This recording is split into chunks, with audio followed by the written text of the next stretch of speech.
The Open Highway podcast is a production of Viking Dog Entertainment, and now you can visit the all-new Viking Dog store for access to everything that Viking Dog has to offer. Movies, books, and apparel, including motivational lines, open highway merchandise, and exclusive wolf designs that raise money for wolf rescue organizations. So visit thevikingdogstore.com today.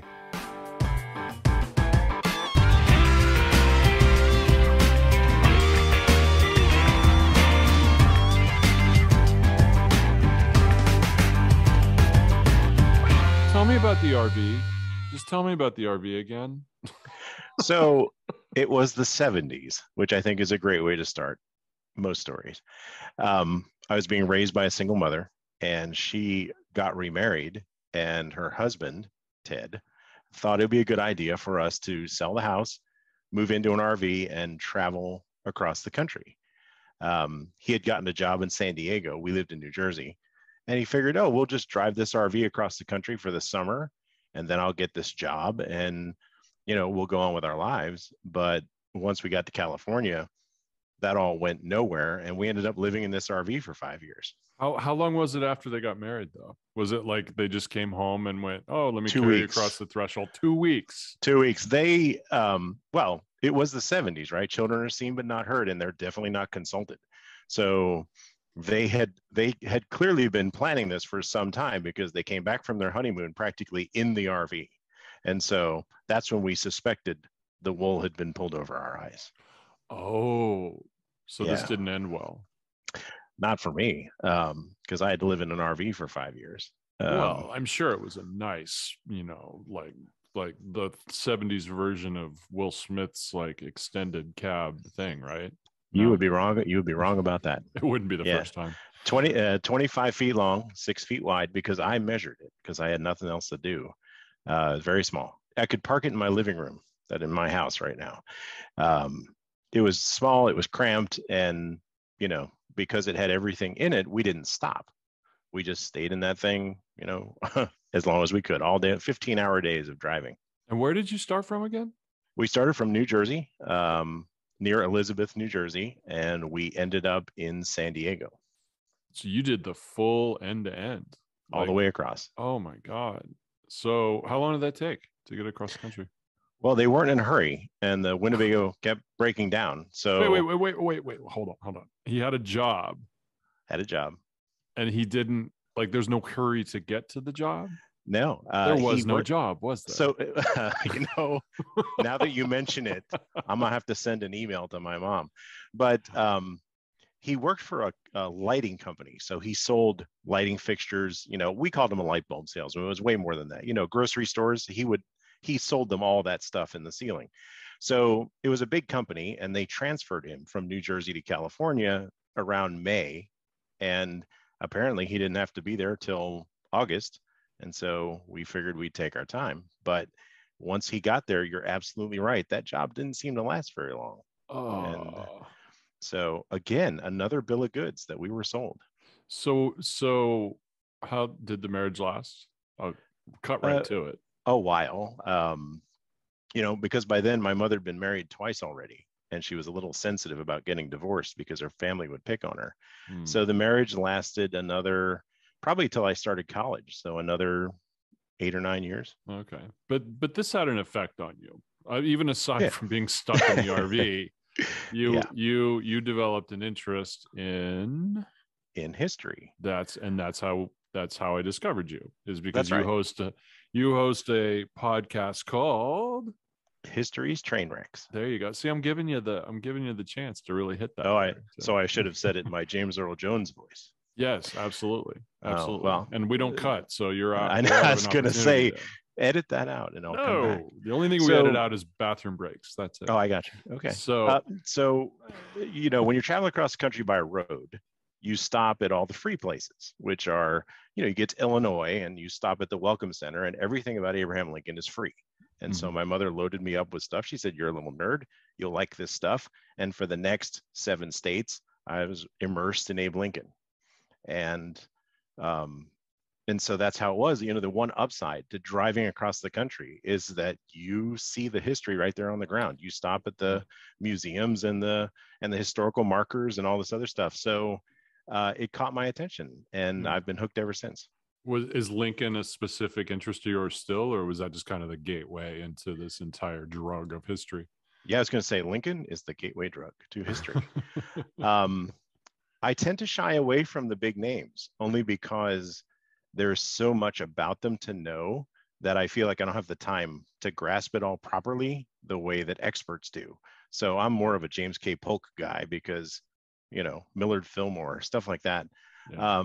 Because I have an interest in the little things that happened along the way to the big things in history, because that's where the fun stuff is. Right. So did as a kid, when you started being introduced to all of this, were you already interested in the offbeat odd stuff, or did that come later? No, I was interested in the offbeat odd stuff. I was interested in like Abe Lincoln's shoe size and the fact that he would keep notes for his speeches in his hat. And at the time, he was like a big Felix the Cat, only instead of the bag, it was his hat, and he could just pull all kinds of things out of there. And you're like, well, what's Abe got in his hat? And so, I was focused on that. And my mother's like, well, memorize the Gettysburg Address. I'm like, no, I'm not really going to do that because that's not as interesting to Why me would at you the time. memorize? Why? They tell It us to do was, that all the time. It's like I know. memorize this speech. Why? So you can perform at parties? I mean, I like what? guess. But what kind of parties are those? Exactly. Everybody's wearing, frock, what do they call them? Bottle coats and stovepipe hats. And they're talking about how, a nation so conceived in liberty shall not perish from the earth. That's a real conversation starter. Oh yeah, party time. Like, yeah. I lived in Chicago for a while, and Illinois is you know, you see so much about Lincoln there. Like, one thing, maybe you can tell me if this is true or not. Something I was always told is Illinois is one of the few states that still has toll roads. There's a few back east. I know they have them more, but as the further you get out west, there are fewer and fewer. Although they're beginning to put them in California, and they're really expensive and really annoying. But in Illinois, it's one of, if not the only place you can use pennies. Right. And And the story we were told was it was because Lincoln is on the penny, and that's why. Is that true? Do you well, think? I feel like I heard it the same place you heard it, which might have been an episode of The West Wing. Um, because I remember that, and at the time, that's exactly what they said, that the toll roads would take pennies because of Lincoln, and it's one of the reasons why the penny remains in circulation, because it doesn't get used as much as the other coins. Yeah. So if you think about why we have people on our currency and why they stay there, Washington's easy to come by, Lincoln's easy to come by, Alexander Hamilton's never coming off the $10 bill as long as people can remember the play. No, it's So true. it feels like something that would be true. It feels like if it came up in front of the state legislature in Illinois and they said, yeah, we're not going to use pennies at toll booths, some old guy is going to stand up and say nay. It's always the old guy. Yeah, It's with one of always, doesn't those. it always seem the problem is Well, you and I are becoming the old guys. So one day we're going to be the people that stand up and say, "Not on my watch." That's not going we to have happen. to, as long as we bring some style to it and not some old guy with one of those tin ear horns who can't hear, who says, the legislative equivalent of get off my lawn, we're keeping the penny at the toll roads, and I'm not going to use a little card on my windshield to get through. Well, did you hear about hearing aids? No. No. So I didn't realize this. That this is why I love this show. But I didn't realize that hearing aids were prescribed. I didn't realize that you needed to get a real hearing aid. You needed a prescription from a doctor. This was news to me, and apparently they're trying to change the law so you can get them over the counter. Wow. And so as you and I get older and eventually we need them. I mean, I went to too many concerts when I was young, so this year is like kind of like funky, but I didn't realize that that was an issue. So we may have to go back to the tin horns just because, right. That's the way it is. So on your show, you love to talk about these odd offbeat things like Millard Fillmore. Like, I'll bet you there's Americans that don't even know that he was president. It's, right. Well, and it was news to him too, for a few minutes there. But my when I talk about historical train wreck, I focus on historical figures who seem to have everything going for them and then ended up nowhere. Like my favorite example is Douglas MacArthur, Mm. who, he was a hero in World War I. He had 7 medals of honor, which he put himself up for. He was Army Chief of Staff in the 30s. And when World War II broke out, FDR basically drafted him into the Army as a lieutenant general and gave him command of all the forces in the Far East. So 1941, Douglas MacArthur is just about the senior general in the Army. Fast forward, and at the same time, Dwight Eisenhower just got his first star, and he's doing paperwork, right? 10 years later, MacArthur is nobody, and Eisenhower is president of the United States and the hero of the Western world. And so I thought, wow, that happened fast. And so it was MacArthur's to lose, and he lost it hard, almost like he intended to. And so historically, you kind of wondered what happened. And so I started to dig into that. And as I did, I kept finding all kinds of other characters where the same exact thing kind of repeated itself, like Aaron Burr, who was vice president. I mean, he ran for president, lost by 1 vote. He got more votes than John Adams and a whole bunch of other founding fathers. So, but within 4 years, he was off the ticket. He was facing treason trial. He went to Europe and came back under an assumed name. So here's a guy who was president by 1, except for 1 vote, who ended up a nobody. And I thought that is just interesting to me. So how much of it, so like MacArthur's interesting because when I was young, I remember reading this book about MacArthur, and it wasn't like a bio. It was one of those books for kids, the very simple, small chapters, like American hero books kind of thing. And I remember him being represented as just the all-American hero. And I don't remember how it ended, but I'm pretty sure it didn't talk about him wanting to nuke Southeast Asia and going up against the president. I seem to remember it kind of trailing off as isn't he he was a wonderful guy and everything. Right. But what do you run into with like that whitewashing of history, that there's that crazy American tradition of us putting our heroes up on these pedestals? And it seems like in the last few years, we've really started not just the tearing down of the statues, but the tearing down of this mythology that we've created around our American heroes and even our forefathers to some point. And some of it's real. Some of it's definitely real that we look at them through with blinders on, but there's other ones where it's like, okay, well, we need to realize this was what was going on then, and this is what they were going against, and this is what they believed. We always said, oh, it was a different time back then. But what do you run into with that? Well, I do run into the same thing, and like with any kind of storytelling, there's the judicious place to stop telling the story, and so you leave MacArthur on a high note, right? But it was a different time, and America has changed because in the early part of the 20th century, we operated on hero worship, and we took a lot of things at face value. The people would, if FDR says keep your money in the banks, you keep your money in the banks. You don't ask a lot of questions. But I think what's happening now is people are becoming more introspective, and they are acknowledging that great people have flaws and can be great in spite of it. And so you can learn that FDR cheated on his wife, and that when he died at Warm Springs, his mistress was there with him while Eleanor was off doing something he sent her away to go do. And you're like, wow, what a douchebag. But at the same time, you can't walk back his achievements and his inspiration. And they say this about Winston Churchill, whose reputation in the world is nearly bulletproof. But what ends up happening is you create a great man of history mindset where, 500 years from now, they're going to say that George Washington beat the British, wrote the Constitution, became the first president, like he did all the things that actually other people did, the same way that we attribute quotes to Churchill that he never said.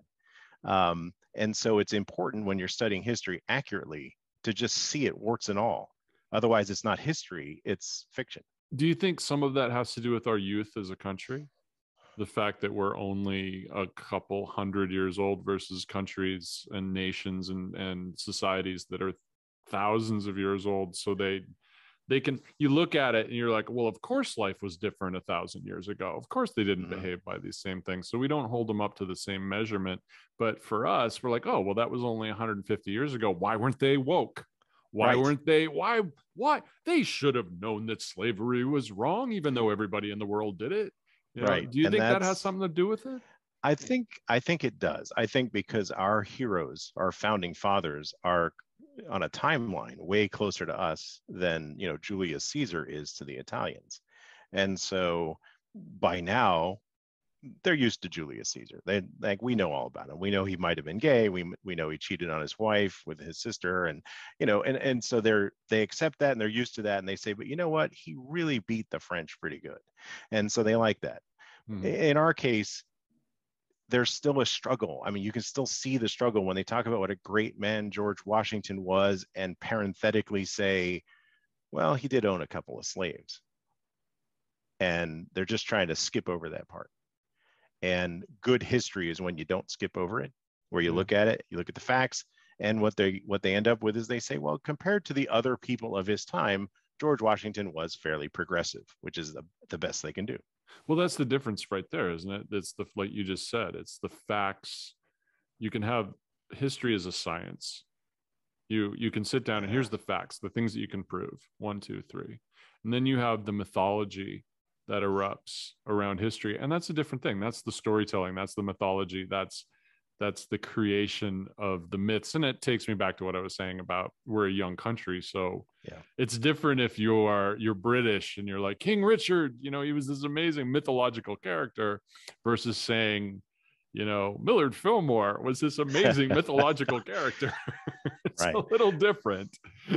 Yes. Well, and I was listening to another podcast the other day, and I don't want to suggest I listen to other podcasts than yours, but they were talking about Winston Churchill, and they said that in Britain, they have a fairly clear-eyed view of him.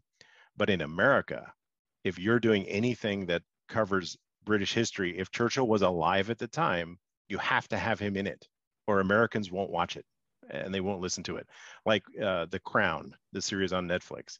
Mm-hmm. They put Churchill in there in places where he was not doing things he never did, because they know that Americans will watch it if Churchill's in it.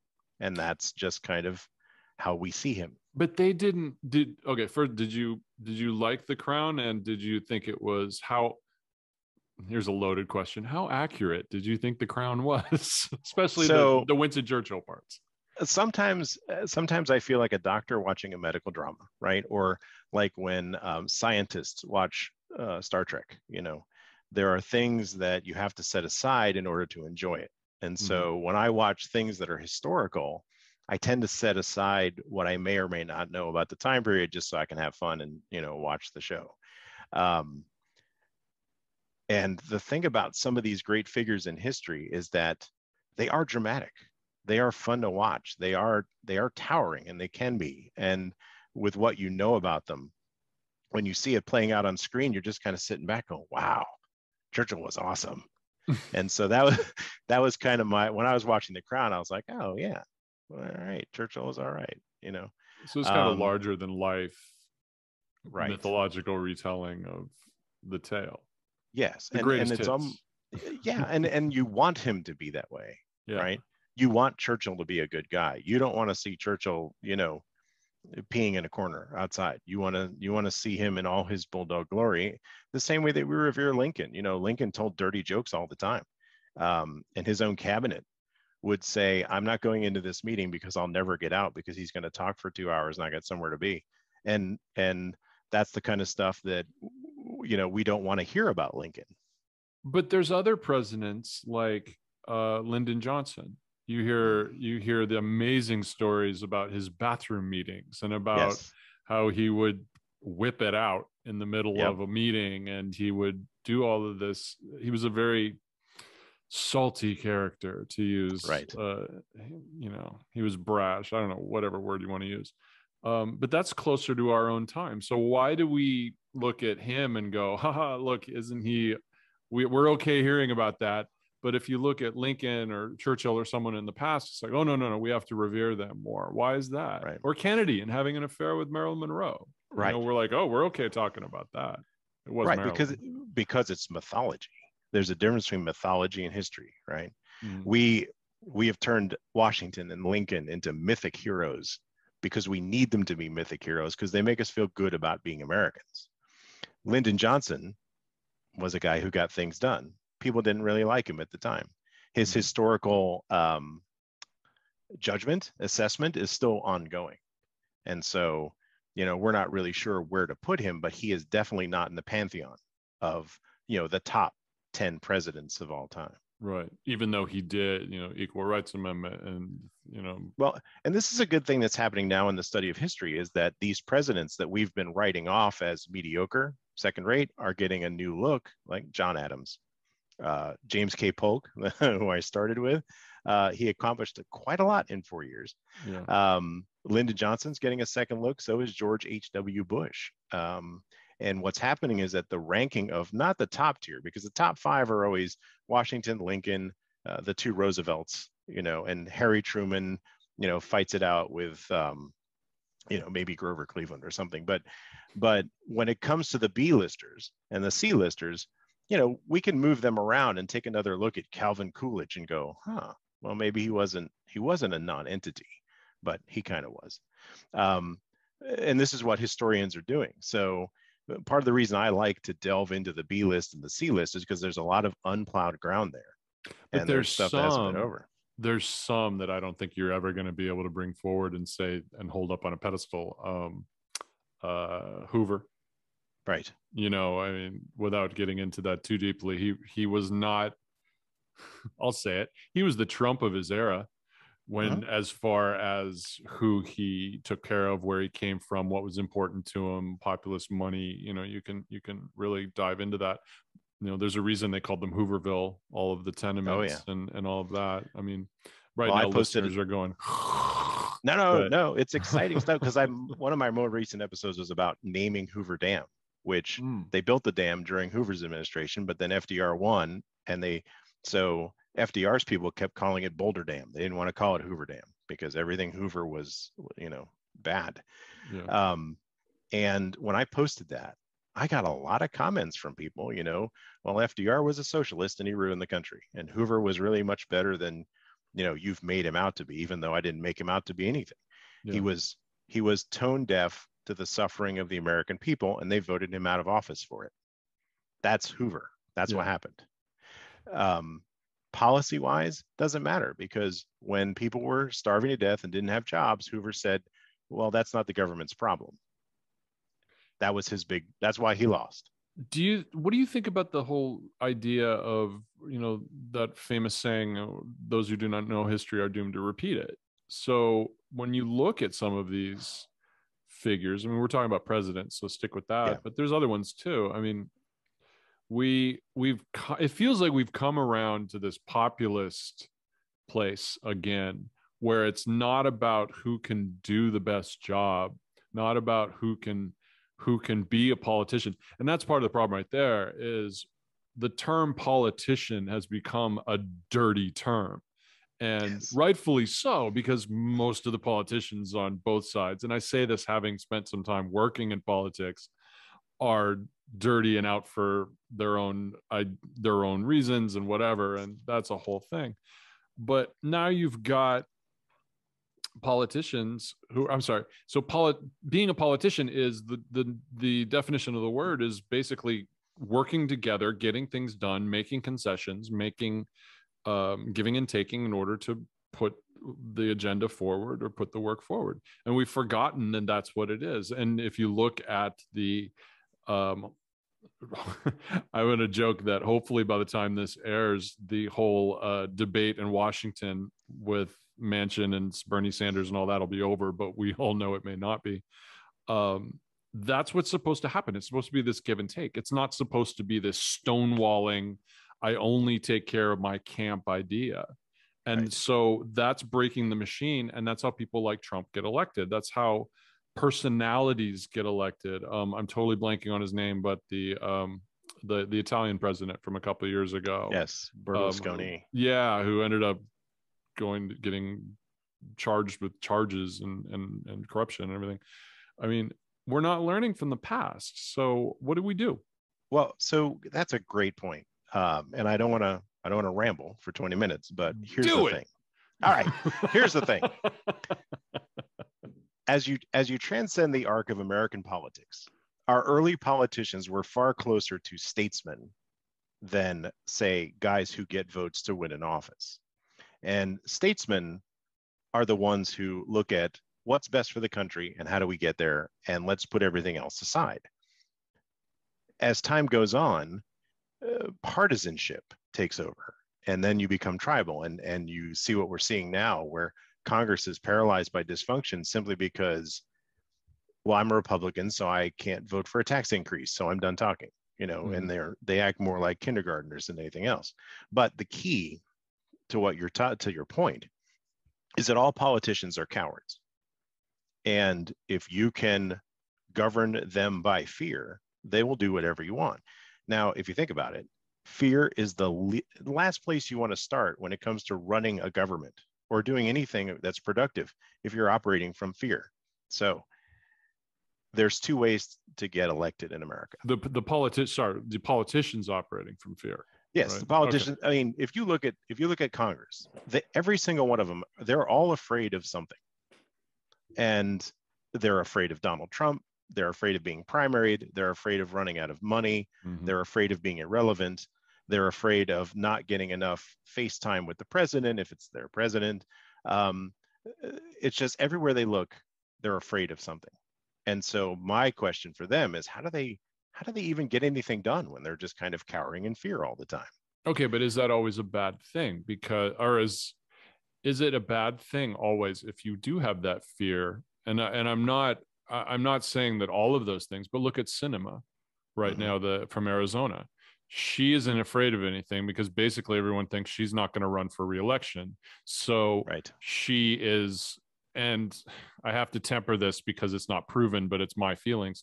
She's basically lining herself up to get money from lobbyists and being taken care of. And I don't think she's going to run for re-election. And her whole thing about saying, oh, I'm the Democratic John McCain is utter bullshit.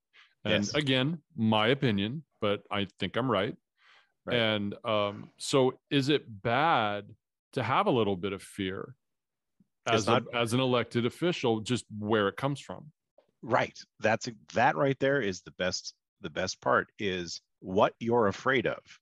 It determines what kind of politician you're going to be, right? Right. And in the land of the blind, the one-eyed man is king. So the guy who has no fear is king, right? If you look back through history, Teddy Roosevelt, Huey Long of Louisiana, mm-hmm. Donald Trump, they went straight to the people. They bypassed the political process and went straight to the people and said, vote for me. I'm your guy. I'm the only guy who will look out for you. And at that moment, when you have the people on your side, you automatically can beat any politician who has to survive in an elective office. But Donald Trump had to have them. He had the money. Huey Long had the political structure already built. Mm-hmm. I mean, so that's a difficult one, because you have to have one of the fears. I remember when I worked in politics, literally you spend 90% of your time begging for money. Right. And literally the day after the election, you go to the party, you celebrate, you go to bed a little bit drunk, you wake up the next morning hungover, and the first thing you do the next morning is start begging for money again. Well, and you know what helps that is corruption. So the day after Huey Long got elected, he appointed all his buddies to state jobs, and 10% of their salary went into his campaign chest. So he also had a couple of really rich private donors who kind of handled the money for him. So he was taken care of. Same thing, like Donald Trump. You appoint people to jobs and you get kickbacks from lucrative contracts. You do everything, you make the government pay for everything. Money is never going to be his problem because he can always get people to give him money, clearly. Right. So, and Trump is a bit of a weird case because he is afraid of a lot of things. He seems like a study in fear, and he projects fearlessness, but it's not really true. When you look at somebody like Huey Long was fearless because he should have been dead or in prison long before he got assassinated. Yeah. So he was able to do what he did because he was simply not afraid of anything. He didn't care about losing his office, and so he could do whatever he wanted. What do you think Trump? I mean, I have my idea, but what do you think Trump is afraid of? he seems to be afraid of everything. If you think about it, he's afraid of rich people, smart people, women who don't want anything to do with him, um, uh, the press, and most importantly, irrelevancy. So, and so here's the thing: when you study history and you look at populists, their kryptonite is silence. If you take away their megaphone and they can't draw air from the public by making speeches and things like that, they deflate like a kite stuck in a tree. Yeah. And so, there's a way to unplug a demagogue. And literally nowadays, it's unplugging them. Kick him off Twitter. Well, yeah, essentially, yes. And then he starts his own platform called Truth. But here's the thing. Well, truth's a funny word, but a great name for it. But imagine the scenario where you have the class bully, right? Yeah. And the class bully rules the school, gets his way 100%. And then one day the whole class turns their back on him and he's shut out. Mm-hmm. That's how you stop him. And when I'm not allowed to watch the news anymore. My wife has put a moratorium on that until the year 2051. Oh, you threw something through the screen, didn't you? No, it's just I tend to gesticulate wildly. And, anytime I watch a president or a presidential debate, I think about their closest parallel in history. And I'm like, here's how you beat him. Like, why are they making this so difficult?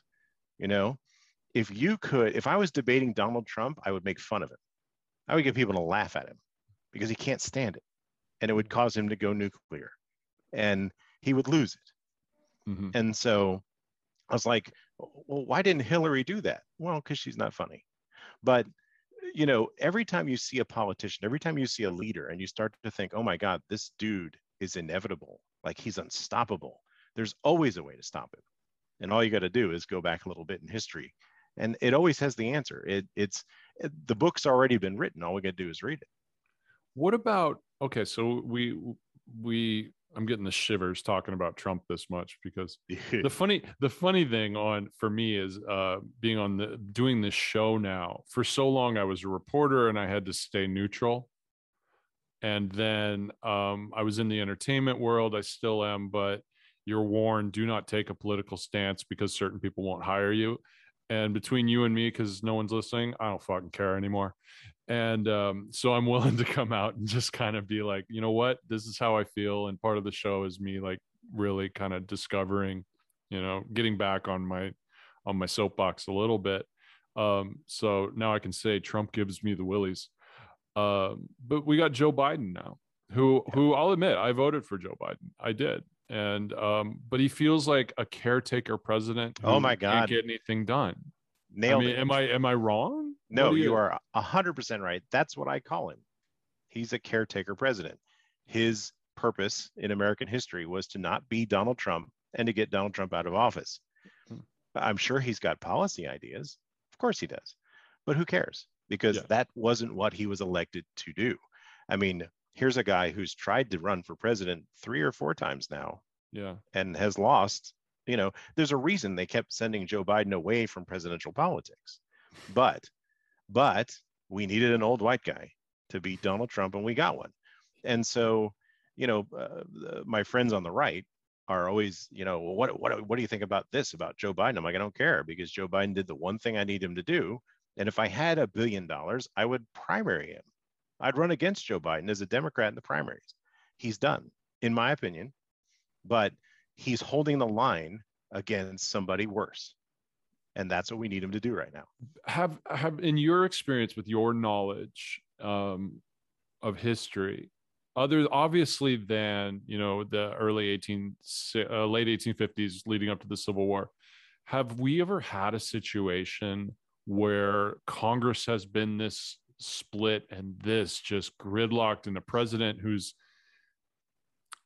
he's just short of ineffectual? Like he's like, Joe is just. I've always enjoyed the guy. I always thought he was funny. I always thought he was entertaining. I like his humor. We won't talk about the back rubs and stuff because I think that's a media. I think a lot of that is just coming through a certain media lens. And a lot of it we've learned is fake, and you can't even trust anything now. But have we ever been in a spot where we've been in this situation historically? It feels like it. It feels like the Buchanan presidency. Why is that?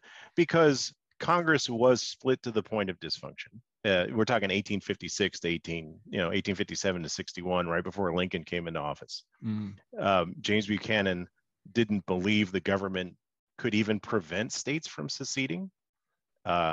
He had a sympathy for the South and slavery because he would always, Teddy Roosevelt had a quote where he was trying to figure something out, and his cabinet kept coming at him with the Buchanan Principle, which is let us find an excuse for us to do nothing, because that's what Buchanan did.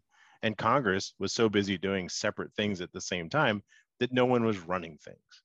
And I feel like we're in the Buchanan presidency right now. And that went so well. It did not. and what it means is, at the end of a Buchanan presidency, part of the reason we think Lincoln is so great is because he could have been way worse. Yeah. The country was wide open in 1860. Anyone could have taken over. And we're lucky we got a Lincoln instead of somebody worse. And so that's what scares me, is that Biden right now is in a historical place where he needs to act like he has nothing to lose. He needs to stop being careful. He needs to stop trying to make everybody happy. He needs to quit pandering to whoever he's pandering to. And he needs to say, I'm not going to get reelected. Let's fix this thing right now and do what he has to do. There's only so much he can do.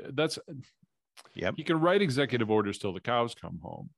But, we need Congress to actually do things. There are certain jobs that, that they're there to do. And if they don't, if it's so locked down the middle, and we got midterms coming up, and who knows what's going to happen there, we have a few more years of this. And so I'm going to ask you first, how do you put on your I'm going to show my age. Remember Karnak on yes. Get your mason jar out. You're showing our age. There we go.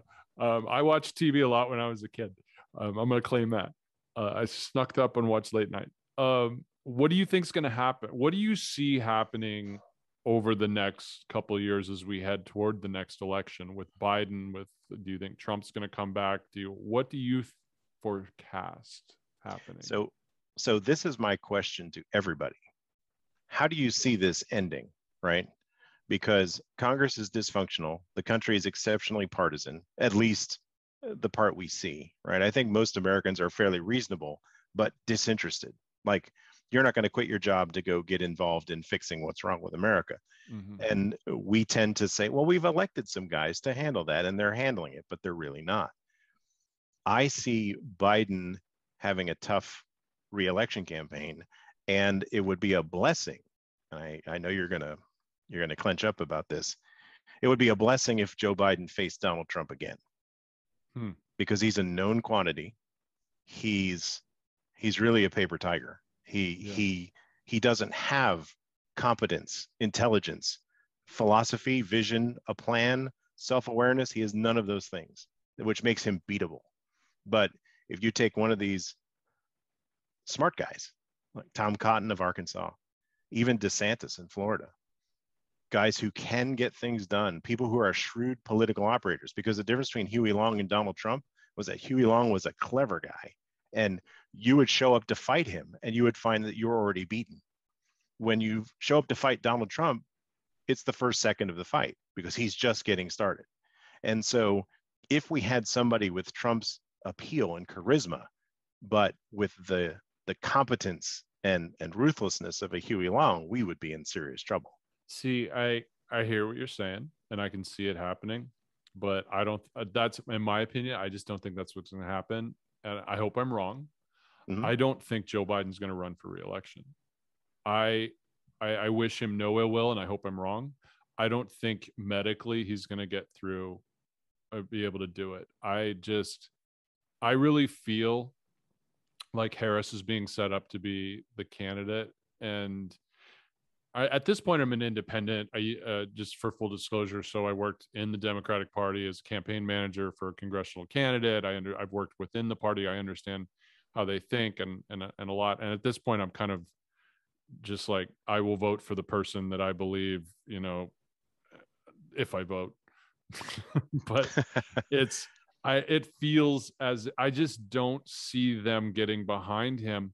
But I know that that's in American politics. That's a very odd thing for the party to not get behind behind the incumbent, behind the president. So it would literally, it has to be a medical issue. He has to step down, not run for another term like Johnson. Yes. Or it has to, and it wasn't medical for Johnson. I think he just finally looked around and went, I'm out of here. But I feel like that's what's happening. And no matter what my feelings are about Harris as a candidate, I can see that as being such a divisive election, such a divisive situation, that I think all bets would be off. I think, especially if it's her and Trump. I think you're right. And then you got Andrew Yang in the wings. Right. Well, and this is the thing is that, there was a time in American history where presidents didn't get reelected, where they could be turned out of office, or not renominated. Used to happen in the 19th century quite a lot. But if that's true, if that's the plan, and I think we always make a mistake when we assume there's a plan somehow that we're just not privy to.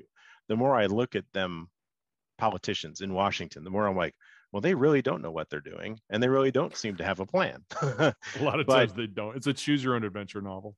Right. But that being the case, right, what Joe Biden should be doing right now is he should be pointing to somebody else and saying, that's your next guy, and start now. As a historian, the same way that an evangelical Christian prays for the return of Jesus, I look out across the land and I say, where is our next Teddy Roosevelt? Where is our next FDR? Where's our next Eisenhower? Because they're out there. Yeah, but people are looking at Trump and they're like, he's our next Teddy. Because he's all they got. I mean, underestimating Donald Trump works like this. Assuming he's 100% wrong, right? He's not. There are things wrong in this country. Like I think I told you when we talked on the phone, America dramatically undervalues its rednecks. Mm-hmm. These are people who build things and fix things, like Zach Buttram, who you interviewed. They are problem solvers. They get things done, and they are unafraid. And for the most part, we have set them aside. Like we don't need you guys. Watch this segue. Watch. Sorry, I didn't mean to interrupt you. No, go on. Watch this segue. So we're in a situation where Zach's a great example. He actually texted me yesterday, and he's been listening to the show, and he's like, "Oh, I love this, I love that." It's so cool to hear from him. But you've got a situation now where if you see these polls that come out, and literally the polls are Republicans believe that Democrats are going to destroy the country, and Democrats believe Republicans are going to destroy the country. And we're in a situation where it's so we can't come in the middle, and we're getting further and further apart. And I think a lot of this is really coming to a head, obviously, with COVID, and is obviously, mask mandates and vaccine mandates and police, and the army doesn't want to take them. And we've hit this before. The Spanish flu, when you go back to the early part of the 20th century, this isn't the first time we've dealt with this. And without getting into discussion over numbers or anything like that, I'm not an anti-vaxxer. I'm not an anti-mask person. I question the way we're implementing certain things. I question the truth about certain things, the way the media spins certain things. Absolutely. But if we go back to that time, how is it that we can come out of a situation like that after World War I and versus what's going on now? You're the historian. You're the person that knows all the ends. So what's the difference between the last time that we dealt with that and now? I think in that time frame in American history, the American people were much more willing to do what they were told without a lot of explanation. Like we didn't have to be persuaded. Mm-hmm. My favorite FDR moment, and I really didn't like FDR to begin with. I was more of a Truman man, but when FDR went on the radio for his first fireside chat, there was a run on the banks. People were taking their money out of their banks and sticking it under their mattress. He went on the radio for 15 minutes and he said, taking money out of the banks is wrong, it's immoral, and it is hurting the country. And so Monday morning, I want you to all put your money back in the bank. And they did it. $15 billion, which at the time, was a lot. They did it because the president told them to. And if you ask the guy putting his money back in the bank, well, how does this affect the overall economy? He's like, I don't care. The president told me to put my money back in the bank, and that's what I'm doing. Mm. And so when they told you to wear a mask out in public in 1918, you wore a mask out in public. When they told you to get a polio vaccine, you lined up and got a polio vaccine because it was easier for us to believe that it was in the common interest. And when you think about the common interest, the definition of that in 2021 means a lot of different things to a lot of different people. And we have lacked for a long time the leadership to say, this is the common good. This is what's best for the country, to where we could agree on that enough to get something done. But nobody, so some people would say that, oh, well, those were simpler times. And simpler times means different things to different people. Simpler, you could say, well, now we have polarized news. You get on Facebook and you get the news that's tailored to you based on the algorithm, based on, who your friends are. If I get on Google and I type in a subject, if you and I both get on Google at the same time and type in, what's the example? Climate change is, we will both get completely different answers based on our location, based on our search histories and everything. So the argument could be made that back then it was just a simpler time. God, what was it? God, country, and apple pie, or whatever, right. Whatever it was. Well, and there were only 3 networks, right? Your news came from essentially the same place. So everybody was kind of getting the same information, and now information is fragmented. But I think at the core, I have an unshakable faith in the American people, which may be my downfall. But when you phrase the question in terms of they're trying to destroy the country, or they're trying to destroy the country, my first question is, what makes you think the country is so easily destroyed by anyone? That's my question. Let's ask that question in a poll and get the answers to that. Because when you say the Republicans are trying to destroy the country, it's like, wow, you make it sound easy. Like all they got to do is pass a couple more laws and they'll have it. But it's like you have to have a scapegoat. It's like we have to have a boogeyman. Right. We have to have somebody to blame instead of somebody to inspire us. Instead of something, most people, if you focus on the media right now, the news, Facebook, social media, it's all pessimistic. And I married into a family of serious Donald Trump supporters, and they seem to me to be without joy. Like they're always angry about something. They're always seeing the downside of things. And be happy about something. Let's look on the bright side of things for a change, because I think that's where the answers are going to be. And do you have friends on the right, shall we say? I have a few, but they're not on the far right. They're more centrist right. Right. And so, of all the people I know on the right, 2 of them are on the far right. They're the ones who think that Donald Trump and Joe Biden switched faces and that the election will be overturned any day now. 2 out of 1,000. The rest of them are susceptible to reason and logic and, dare I say, facts.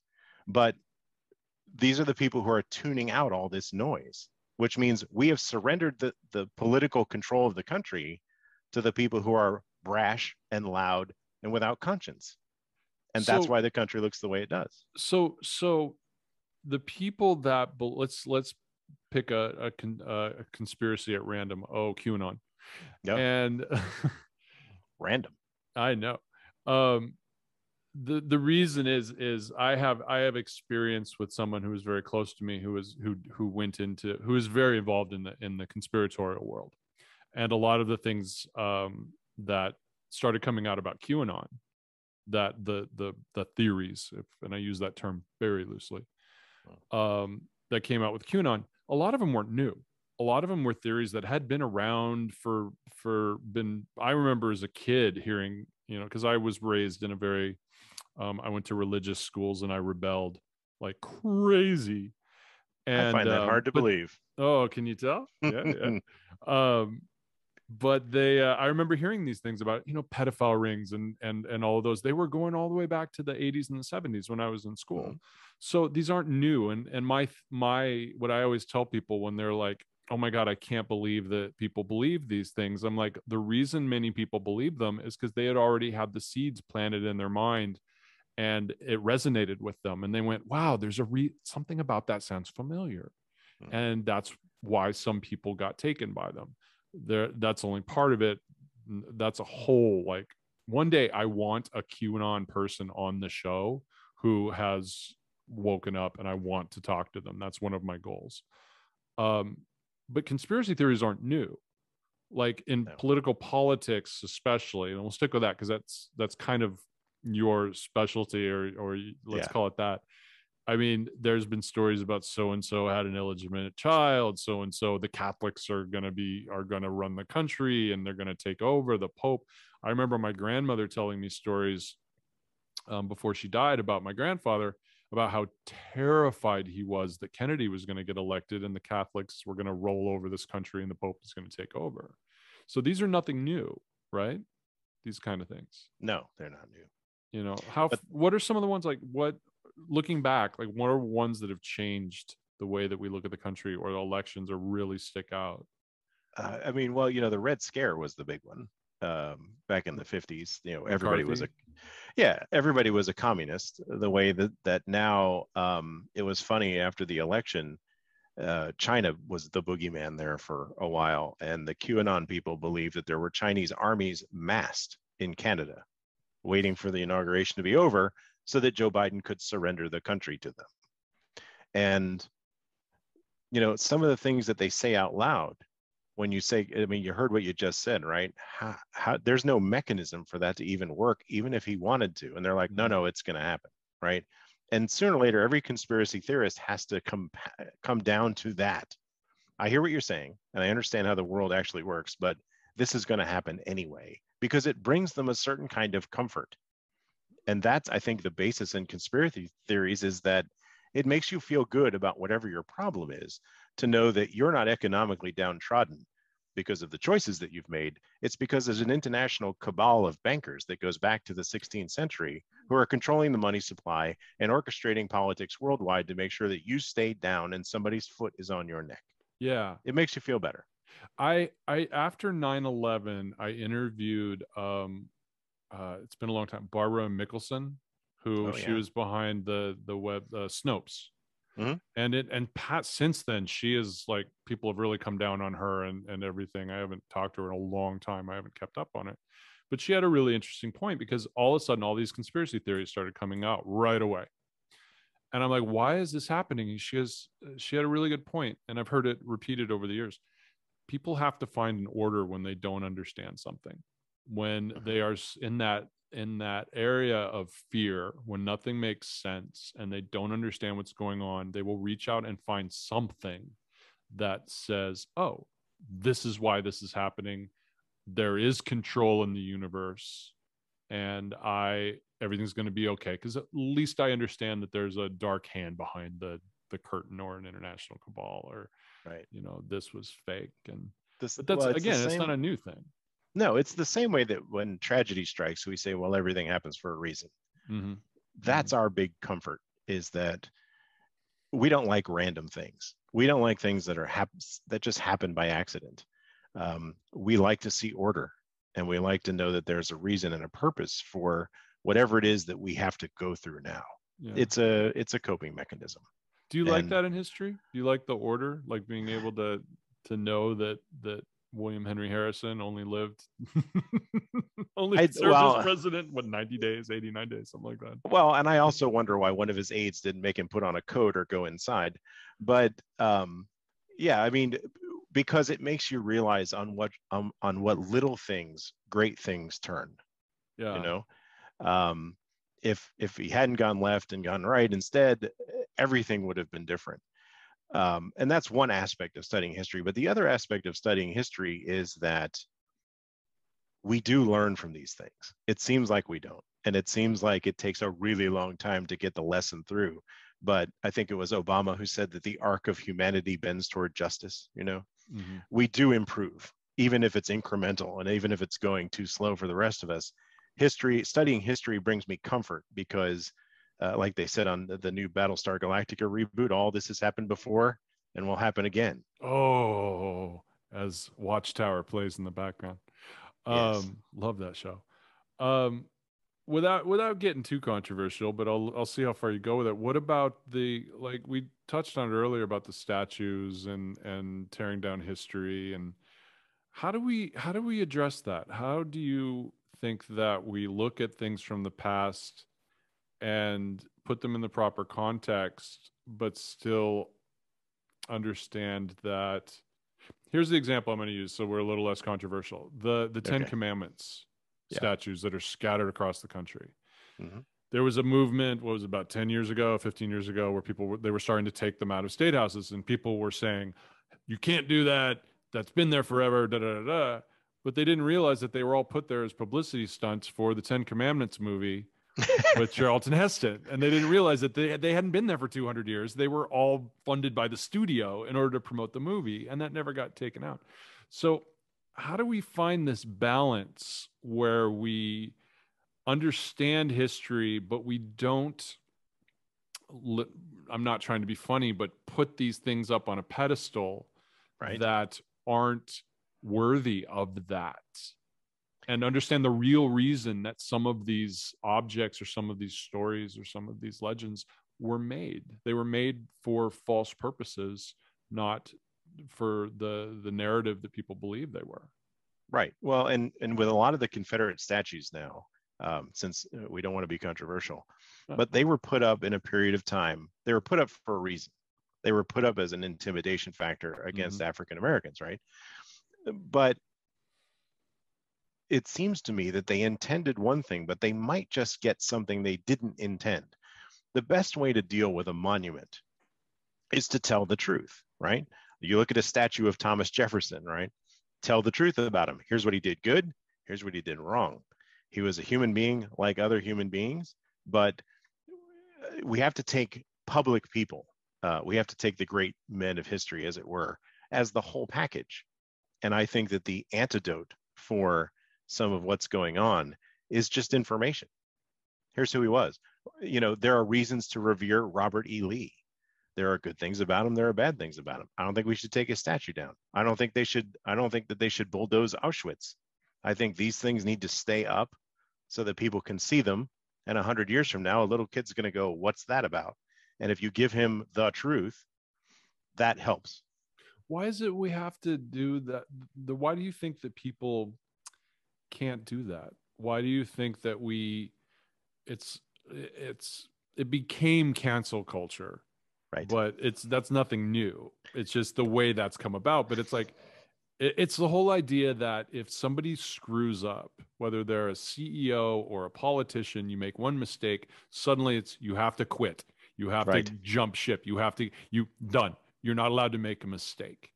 We can't look at somebody like, if you look at like Robert E. Lee's a good example. He was a master military mind, and that is admirable that he had this ability. Can we learn from that? Yes. Can we learn from his successes? Yes. Can we learn from his failures?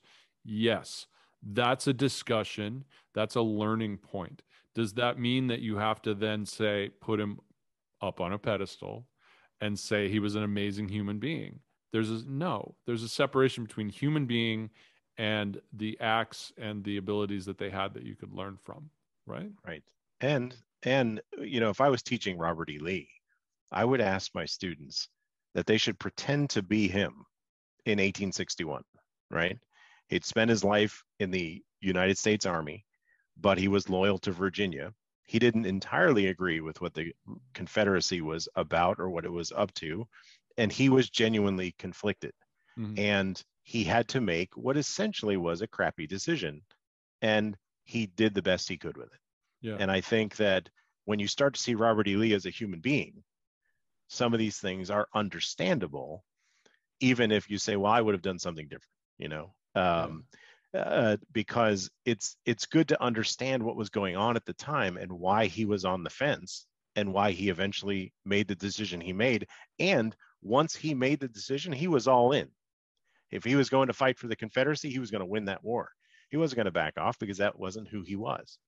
And so that's a lot to put into a plaque on a statue. Well, but it was a devil's choice. It really, it like, absolutely was. So a lot of people would say, oh, well, he should have just packed up and moved to Hawaii and just lived the rest of it. Like, he should have just walked away from the situation. And you can't do that in life. Right. And it's easier to see Robert E. Lee as a champion of the Confederacy, who was a champion of the Confederacy from the first minute of secession. He was not. And so people tend to imbue, like we started the conversation with, is that we tend to imbue these historical figures with what we want to see out of them. And that's the wrong approach. We have to see them for who they were. And let me just reiterate, we're not sitting here saying, what he fought for was good or none of that. I'm not saying that. We're saying that he was in a situation, he was a military man. He had to make a decision for Virginia and for everything else. So basically, unless you're going to stand there and say, oh, well, he should have walked away. He should have just literally gone to Hawaii, which wasn't even really a possibility at the time. You could get there. But there was, I don't think he probably wouldn't have enjoyed it. It's a devil's choice, and he did with what he did. Now, there's a whole argument of the Great Lie, and, it was about slavery and it was about states' rights, and depending who you talk to, God, that's there are books and papers have been written about that it's not that simple. It's not just, oh, well, it was about slavery. Oh, well, it was about our heritage. Oh, it was about this and that. And if you go to the South, like, here's my example. When I worked in Oklahoma, which isn't even the Deep South. I worked in Oklahoma in politics when I was in there, and I had someone who worked in my office, young guy, he was probably about 16, 17, good, nice kid, nice local kid, came in, helped us out, whatever. And he had a Democratic candidate. He had a Confederate belt buckle, and he would wear it in the office. And I finally said, you cannot wear that into the office, especially a Democratic candidate, Democrat. And he's like, why? It's my culture. And that opens up that whole discussion where people are like, well, the stars and bars are our culture. Right. It's not. And it's but we can't have that discussion because, one, you have people on one side who don't want to engage in a discourse, let's call it the progressive side, who's like, nope, it's wrong. Nope, your history's wrong. You should turn your back on your history. No discussion will be had. Then you have the people on the other side who say, how dare you tell me not to have my culture? How dare you tell me how to live my life? That's why we fought the war in the first place. And we don't have discussions. We don't have discourses in this country anymore. We just have shouting matches, or we retreat to our side of Facebook. Yes. And we just watch. We surround ourselves with what we want to have. Yes. And it seems like, is this a new thing? It's not a new thing in history, but it used to be breachable, meaning that you could find a way in to get through to somebody on the other side. What I would say, the thing you said before, is what I now think should go on every statue everywhere. It's not that simple. That should be the opener on every single statue everywhere. It should just say, it's not that simple. And then you can dig in, right? Then you can talk about the different sides of things. One of Robert E. Lee's motivations might have been, well, if I don't take command, they're going to get somebody worse. And so if I do it myself, I can minimize the disaster, right? Yeah. But people right now, I think, are indulging themselves in the luxury of being offended, because you have to have a certain amount of clear space and empty room in which to embrace all of your stuff that you're offended by. And I think that it comes out of, I can now choose to be offended by something, and I don't have to budge from that. I don't have to be persuaded. I don't have to come down from that, because I don't have to live in the world with people who are bothered by whatever it is that I'm offended at. And we let people get away with this kind of stuff now out of political correctness, or, just we prefer quiet to peace, and we just want there to be we want a trouble-free environment. And so if somebody says that, I'm offended by, I think Al Franken should resign, you're just like, yeah, okay, you think what you want. And we let people slide on by instead of calling them out on it. Yeah. And then our court of public opinion has free reign. Has free reign. They can decide to do whatever they want. And so some of my favorite characters in history are the curmudgeons. Okay. I much prefer John Adams to Thomas Jefferson, because John Adams would get in your face and he would argue things with you. He was a pain in the ass, but that's what it takes to get independence. Because if you had left it up to Jefferson, we would have negotiated a settlement with King George, and, things would have kind of gone back to normal. Yeah. My favorite John Adams story is that King George III offered clemency to all the rebels except John Adams. So not the guy who was in the field leading troops against his soldiers, not the guy who, wrote a declaration calling him all kinds of mean things. The only guy he wasn't going to let off the hook was John Adams. Why? Because John Adams was never going to stop. He was never going to give up. He was never going to just go along just to go along. I feel like we need more people like that. When we look back at the founding fathers, we talked about this a little bit before, but we deify them. Absolutely. In this country. And they were men who were, I'm going to use this term, interesting men. They had interesting ideas. And then we could get in a whole discussion about, why this experiment happened. But what were they like? We weren't dealing with a group of, they weren't all Rhodes scholars, for lack of a better term. No. They weren't all, they weren't all brilliant men scholastically. They may have been brilliant in their insight, and even then they might not have been. But we're dealing with a really kind of interesting batch of cats, right? Well, and from a historical perspective, you look at Hamilton, Franklin, Washington, Adams, and you say, oh, well, isn't it odd that all these guys came together at just the right time? Well, they were also the ones who made it to the top. And they were the guys whose names we remember, because in combination, they got a lot done. Like Dr. Banner said about the Avengers, we're a chemical mixture. So it was the combination of these guys together that I think produced it. There's a book by Joseph Ellis called Founding Brothers that looks at them as a group instead of individually, because historians tend to focus on one character and isolate him from the rest. Yeah. There's and David McCullough did a book called 1776 where he looks at 1 year. And so George Washington would not have been George Washington without John Adams, who would not have been John Adams without Alexander Hamilton. And so you had to have all these people working at the same time to produce the result that they produced. Yeah. And we only talk about a handful of them. Right. We only talk about the ones that they make movies about. Musicals. Like, we only talk about those. There were many other men who were involved in this, in the situation, who we don't talk about. There were a lot of other names on those documents that people don't remember unless you happen to grow up in the town where they came from or something like that. Right. Because they, the second tier of founding fathers were it was like a relay race, like Sam Adams handed a torch off to John Adams. He didn't carry it himself all the way across the finish line.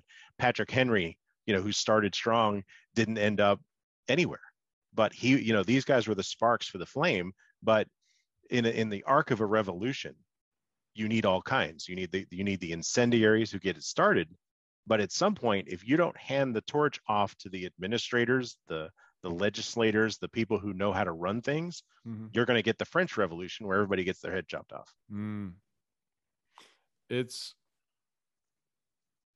Do you think there's a book of secrets? Do you have an American treasure? I hope so.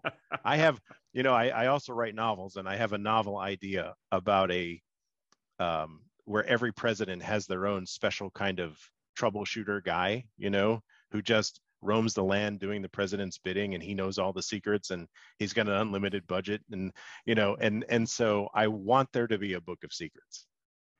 Just for that reason.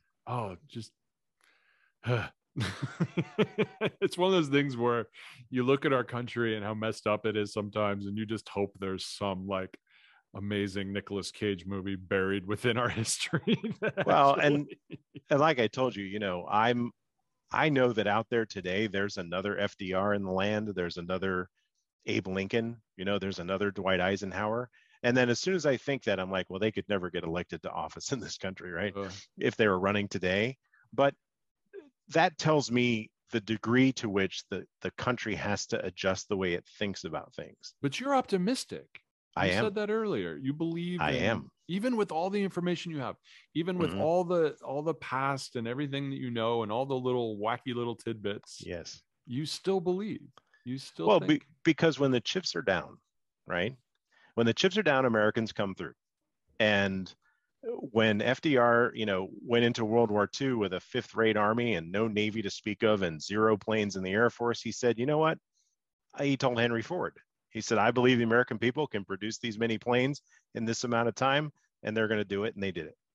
Go ahead. I was going to say, do you think there's another golden age of that then? Because I think that COVID kind of like made, I don't know, seeing. See, here's the thing is that if you get to the crisis too soon, if you get to it too easily and spin it like 9/11, right? After 9/11, we had 15 minutes of really some nice unity before it all got politicized and disappeared. Yeah. So the key is to not tell people what's going on, but to let them see what's going on. Don't tell them that COVID is just one guy out of China, and don't tell them that, the Spanish flu will go away if we all just, drink whole milk and stay inside. Let them see what's happening. Quit treating people like they're stupid, which is what we've been doing since Nixon, at the very least. Let people be smart. Can you clear up? I know this, but I'd love to hear you explain it. Where did the name, the Spanish flu, really come from? Because it wasn't Spanish. I don't even know. Oh, you don't? Okay. I do not. Because I don't know all the details. I know that it originated somewhere else, but they called it Spain because that was just the first place that it popped up. And it also had something to do with the Franco regime in Spain at the time. Mm-hmm. And it was literally done in order to, we'll talk about that on the next time. Is it like freedom fries? Is it something like that? Something like that. Just, it had nothing to do. So, people say they're like, well, it started in Spain. I'm like, I don't know the story, but I know it did. Yeah, it did not. I know it did not. One last thing I'd love to hear your thoughts on. So we talked about statues and we talked about that. What about like, we have like Mount Rushmore is the one that jumps up to me. A lot of people don't know the full history behind Mount Rushmore and about the secret cave that's inside and that kind of stuff. Do you know all about I know some the documents that they wanted to put in it, and originally it was supposed to be the entire bodies or like the entire the stuff. I interviewed Leilani Upham and her brother Titus from the Blackfeet in Montana. And they have some pretty, as I'm sure you can imagine, they have some pretty solid feelings on stuff like that. How do we address some of the monuments that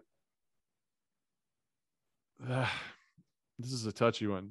How do we address some of the monuments like that are supposedly a patriotic symbol of our country, but they're built in a way literally on the land of people that are oppressed? How do you address that? Not you, but how do we deal with that as a society, coming to terms with that? I think we have to start giving equal time to the other sides of these stories. We can't hide from it, which is what I think a lot of what we try to do. The moment you cast somebody in bronze or marble, part of what you're trying to do is hide their more unpleasant aspects, and start from the end instead of the beginning. Well, he can't be a bad guy. Look at that statue of him over there, right? Mm. So there's a certain amount of, I don't know, self-soothing involved when you put people up on Mount Rushmore, or you put statues in the town square. I think we need to move away from that. I think that going forward we'll be a much better country and a much better people if we focus on the truth, whatever it is. Whatever it is, we can't be afraid of it. We need to be able to summon the humanity to be able to say, nice monument, but you did kind of kill those people to get their mountain, so you could put it up there, didn't you? Oh, but that's anti-patriotic. How dare you? Well, patriotism can't be like heroin. It's got to be more like Tylenol. it's just got to make the headache go away. It doesn't need to send you into an alternate universe where reality isn't reality. Do you think generationally, if we continue moving forward and we implement things like that, and we find this balance between being, I always look at it as a pendulum, and I know other people do too. And it feels like, yes, it goes all the way to one side as we're trying to deal with something. And it feels like right now the woke mentality is way over on one side, and hopefully we'll come back somewhere in the middle and be respectful. But the respect has to go both ways. And absolutely. My issue is, and I may catch all for this, but it's, who knows, it's been a couple days. There needs to be a mentality where you don't automatically walk in with a chip on your shoulder. If I say to somebody, she did this, and they suddenly say, I'm a they, and you shouldn't have said that, how dare you, and I'm getting my head ripped off, there has to be a middle ground where I go, I didn't know that, I apologize, now I know your information, and I will absolutely make adjustments based on that. But I'm also, and I think this is maybe age catching up with me, but I remember my family telling me when I was young, they're like, one day, man, one day you're going to realize that you have a lifetime that shapes who you are. And then you're going to deal with the next generation, and they're going to be different. And it feels like we need to, and they're going to look at you and they're going to say, how did you not know that? Like we were talking about, it's like, yes, how did you not know that slavery was right? Robert E. Lee, why did you not do this? So it feels like we need to find that middle balance. Do you think we can do that? And how long do you think we will? I think we can, and I'll tell you why, and this is going to sound weird, but what gives me optimism in this regard was that one time I was on jury duty, because juries are, it's a body of people who have to set aside all of their preconceived notions. Like, you're literally instructed to do that. Mm-hmm. You're almost literally instructed to keep an open mind, to not talk about the case with anybody, and you have all the information you could possibly want at your fingertips. So I ended up in a room in Kentucky with 11 other people about a gun case. And I can tell you, a lot of these guys, they had their minds made up when they walked in, but everything that was guiding our operations was, we have to look at what the law says, we have to look at what actually happened, and we can't bring anything else into it. And what that got me thinking right there was, that's how we should elect people to Congress. You draw their name out of a hat, like you pick jury duty, you give them $200,000, they can get unlimited airtime to say, here's why you should vote for me, or don't vote for me because I don't want to do this. Yeah. And we pick the guy. And so when you go to Congress under this situation, you can't talk about legislation with anybody else. You can't be bribed. You can't be persuaded. There are no lobbyists. And you've got all the best legal minds in the country to advise you on what's the ramification of this law. And if you drafted normal citizens from nowhere and made them go to Congress, I think they get stuff done, because the first instruction is set aside everything you think, everything you believe, and your opinions and preconceived notions. This is the job in front of you. This is what we need you to do. Wow. Can you imagine? It's like the old villages from 1,000 years ago. That's right. Where they would serve on the council. But look at the luck that we've had in picking random people to dispense justice. Mm-hmm. Most of the time, that works out. Yeah. You know, when you get these verdicts that you think are going to be a slam dunk, you're like, oh my God, of course that cop intended to murder that kid. And then the jury lets the cop go. It's not because the jury's biased. It's because they actually had to look at the facts of the case. And this is what they decided. Yeah. So, you know, if we trust justice to 12 people picked at random or close to random, maybe it's time to do that with our laws. Oh, you're running for Congress, aren't you? No, I can't. Do it. Are you kidding? My mother would come out and tell stories about me. I'd never get elected. Mine too. We have the same mother. This, so that'll be interesting. So let's wrap this up with one last thing. Give me one of your. I know you got a bunch of them. Hopefully, you can think of one really quick. What is your favorite quirky little piece of history or little? I know you have your favorite political figures and historical figures, but throw me out one that would just blow me away, that make me go, I did not know that, or I totally shocked by this. I know it's a big, odd, wide question, and I'm giving you a lot of latitude, but I'm ready for you. Oh, cool. 1908, John D. Rockefeller is the richest man in the world. He is being sued by the Justice Department over Standard Oil being, you know, a monopolistic, you know, evil empire. He hasn't been in the company since 1895, but they're going back in history to say, well, the way you started the company was monopolistic and antitrust, and you lowered the cost of oil below production to drive other people out of business, and you're just a bad man. And he was also a celebrity. So he was being sued in 20 states, and they all wanted him in their courtroom because it would have been great. Richest man in the world, you know, sitting in my docket. So he went on the run.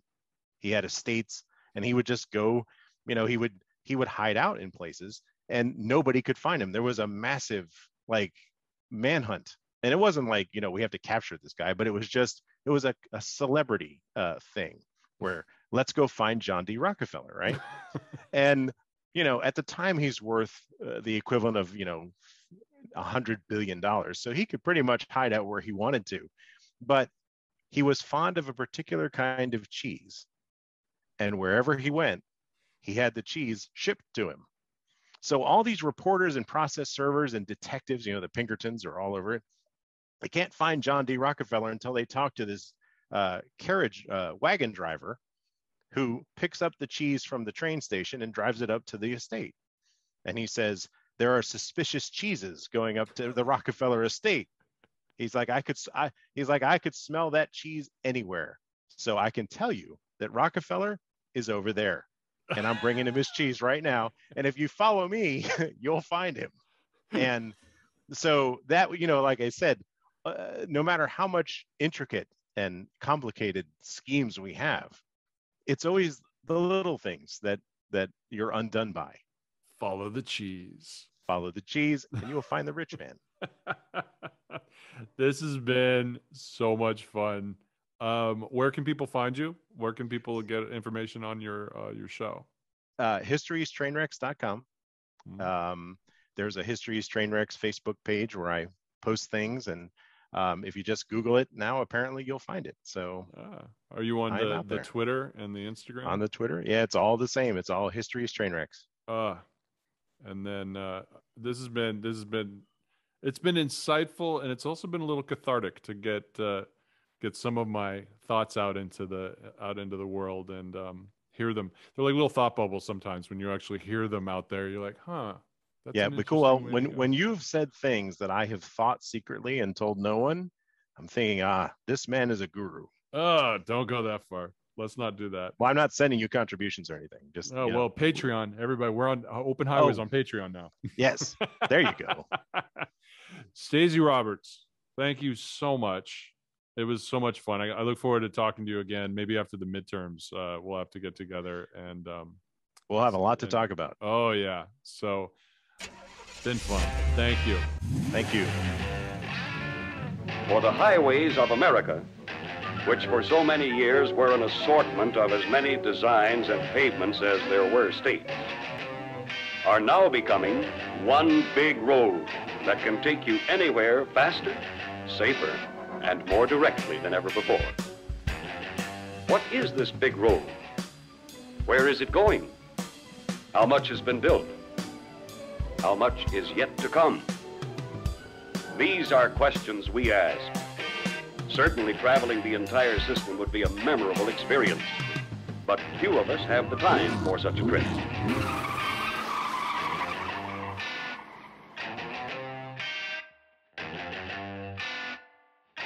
All rights reserved.